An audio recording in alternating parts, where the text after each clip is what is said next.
Hello, angelic viewers, and welcome to Healthy Living. Alcohol has an extremely negative effect not only on those who drink, but also on their loved ones. Over the years, esteemed American physician Dr. William Glatt has witnessed firsthand the enormous damage done to patients by alcohol consumption.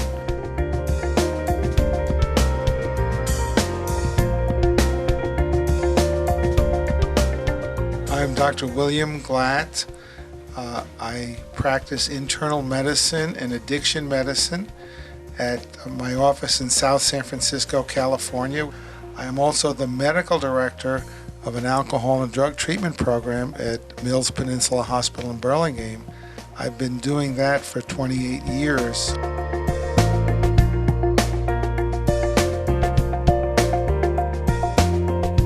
Dr. Glatt is widely respected by his patients for his kind, caring attitude. They call him the hugging doc because he hugs each one after their visits.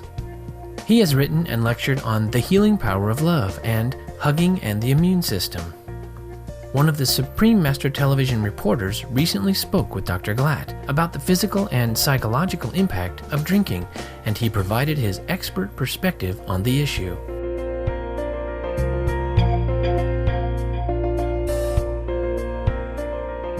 Can you define what addiction medicine is and tell us how it's certified? Addiction medicine is the study of alcohol and other drugs and how it affects the body, the patient, family, society, and all the implications and complications thereof. And our goal is to try to educate the public, to treat the alcoholic or addict with professional quality treatment, treat them with respect, just as if they had diabetes or heart disease or any other disease.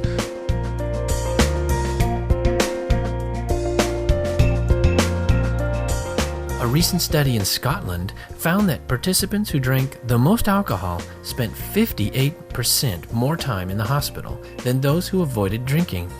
Does alcohol consumption change our bodies?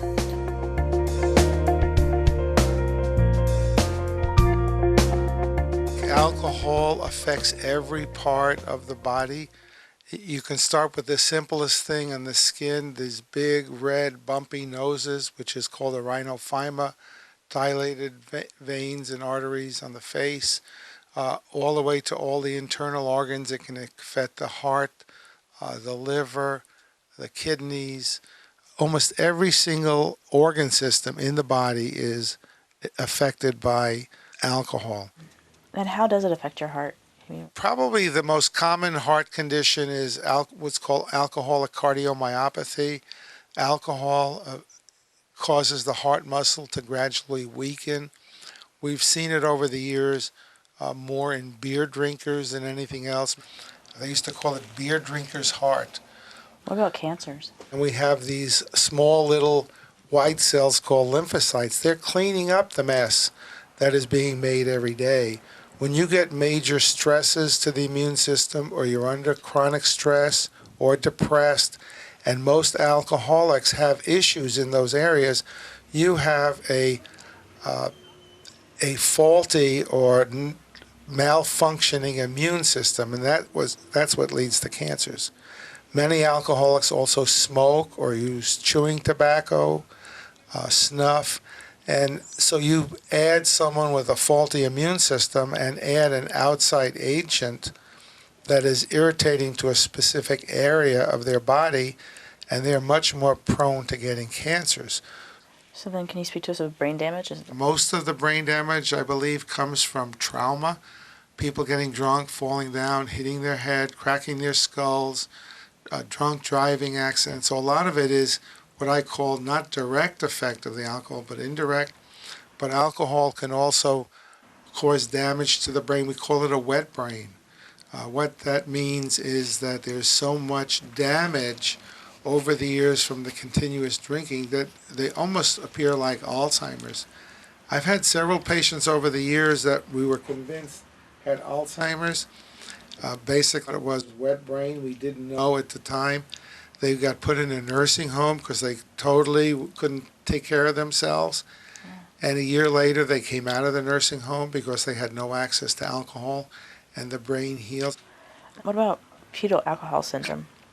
Fetal alcoholism is a really hard diagnosis to make. There are some special facial characteristics and other characteristics that don't evolve until later. There are early educational problems with a lot of these children.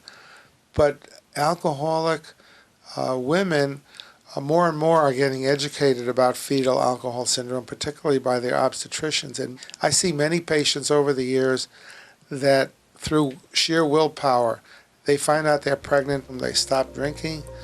They're strongly motivated by having a healthy baby.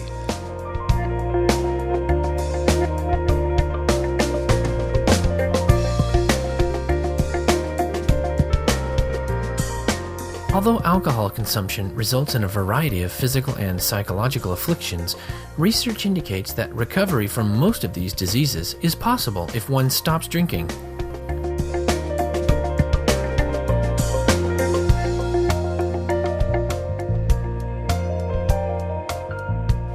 I would say most of the alcoholic conditions are reversible. The most common disease or illness associated with alcohol is alcoholic liver disease, and the body is incredibly helpful in healing that. What's a bad combination is hepatitis C in an alcoholic, because hepatitis C is a very slow, progressive illness over many years, 15, 20 years, and then you add an insult of alcohol on top of that, you have serious problems. But the body is very, very able to heal. Most people do very, very well if they stop drinking, and it's early enough. And most people, at least that I come in contact in my practice over the last 25 plus years, have been in that category.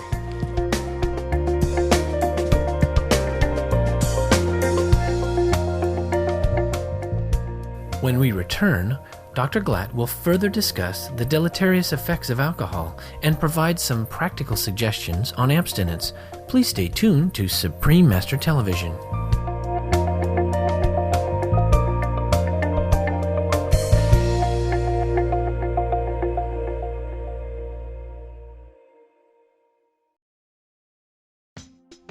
Welcome back to Healthy Living.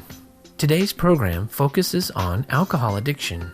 Last week, physicians in New Zealand asked the government to raise the age at which alcohol may be purchased, because on weekends, teenagers are filling hospital emergency rooms with alcohol-related conditions, such as becoming unconscious after a night of heavy drinking. William Glatt, MD, an American expert on drug and alcohol addictions, recently spoke with Supreme Master Television about the dangers of alcohol consumption.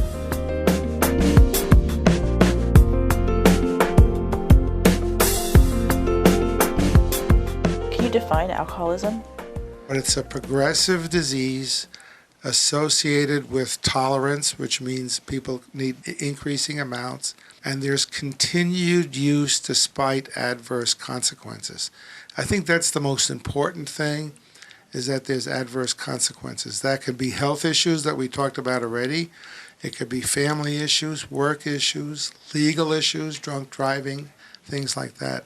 And there's also this what I call this compulsion to use, make sure there's a supply, and it applies not just to alcohol, but all addictive disease, whether it's an overeater, a gambler, cocaine addict, it's pretty much the same thing. It's characterized by tolerance, which means you need more and more and more to get the same effect, and it's chronic. It's also relapsing, which a lot of people have a hard time dealing with.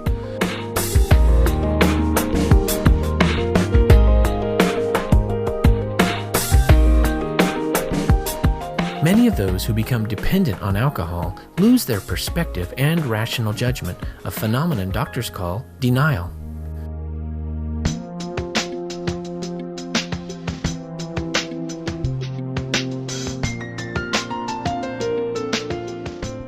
Denial is very commonly used in our field, but in reality, denial in alcoholism is a delusion.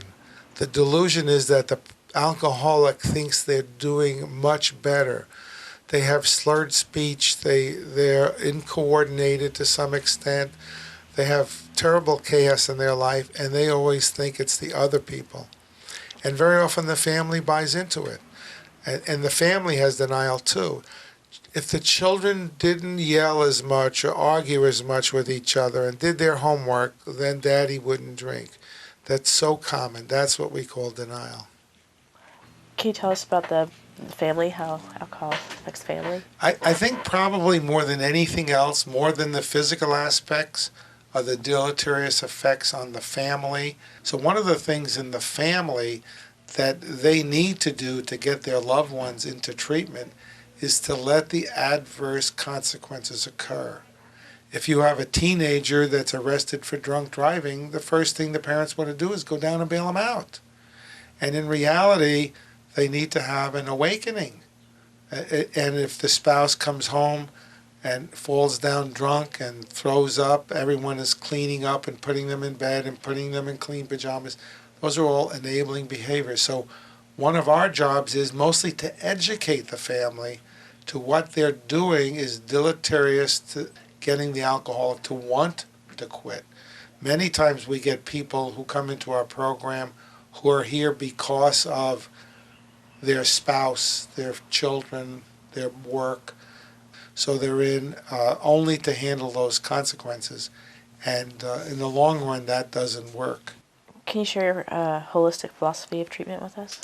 Yeah, I think that was one of the reasons I got interested in this field also. I felt that this was a mind, body, spirit illness. It affects the body. We talked about that. It affects the mind emotionally with people doing all sorts of things that violate their basic values, and spiritual. I think if you look back in some of the early literature of AA, which is a very important organization, the founders had a spiritual awakening, and I think that's key. And they developed a set of guidelines and principles and what they call steps. The steps are basically a program of trying to overcome and handle this illness. We encourage participation in 12-step programs, which is Alcoholics Anonymous.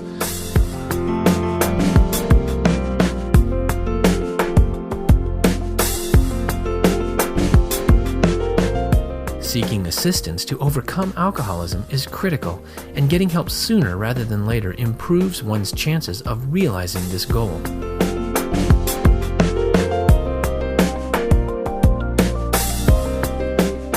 I think early intervention and early help is wonderful.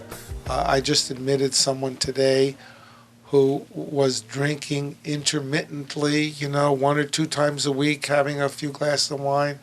Then he went out with his friends 10 days ago, got drunk, and he's been drinking every day. So it's about 8 or 9 days. And he realized he doesn't want to do this in his life anymore. So he came in, he was hospitalized today. He'll be in a few days, and he'll get back on track. Of course, he's had many years of sobriety. This is where I talked about early on that so many of my colleagues and so much of society has a hard time accepting that this is a chronic relapsing disease. And this is a classic example. And if you open up your arms to these people and accept them for the illness that they have and deal with them, I think everyone is much more satisfied.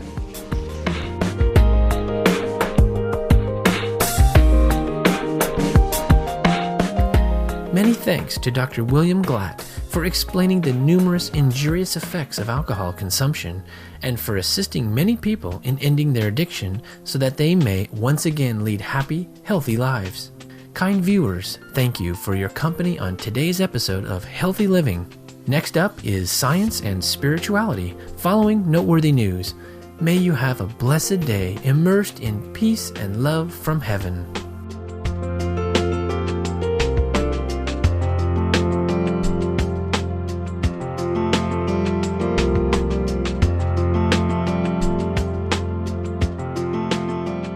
For more details, please see www.suprememastertv.com/HL.